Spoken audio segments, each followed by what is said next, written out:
So one of the things we've had a lot of people coming into us about recently is moving to the Middle East, and most notably to Dubai.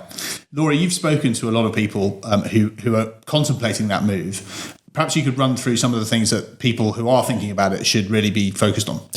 When you're considering a move to Dubai, there are lots and lots of things to think about from a UK tax perspective. A lot of the people that we are speaking to about moving to Dubai are looking at it from a tax saving perspective.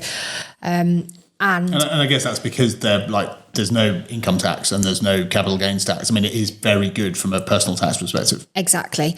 So and because of that, and because there's a large amount of money at stake, they are interested in travelling as well, not necessarily spending all their time in Dubai. So there are various things that need thinking about. The UK tax residence position is the absolute first point of consideration, as well as potentially the double tax treaty in place between the UK and Dubai.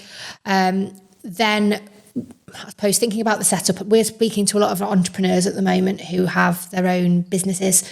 So making sure that their business setup is set up right further to the move, and considering any, I suppose, UK,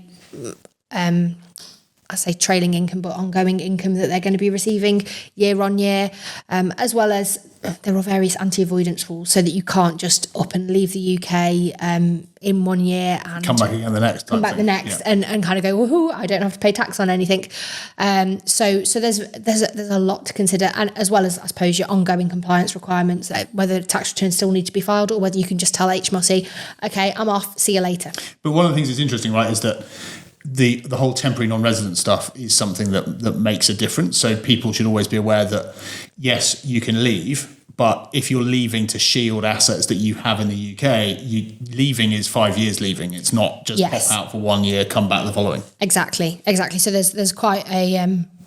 it's one of those where it can be really quite beneficial for people who do it, but you have to be willing to jump through the hoops that are being laid down by HMRC, and it's not necessarily a short-term solution. Yep. You have to think about it in the long term. So if you're considering moving to Dubai, get in touch with us here at LSR Partners. We've got a lot of experience in dealing with this, and it really is important to make sure you get it right before you go. Residency in the UK, as people will know, is one of those things that once you've done it wrong, you can't fix it. So planning how you're going to go about moving is absolutely critical. And we speak to people in Dubai, people who are going to Dubai, and we can get you sorted out.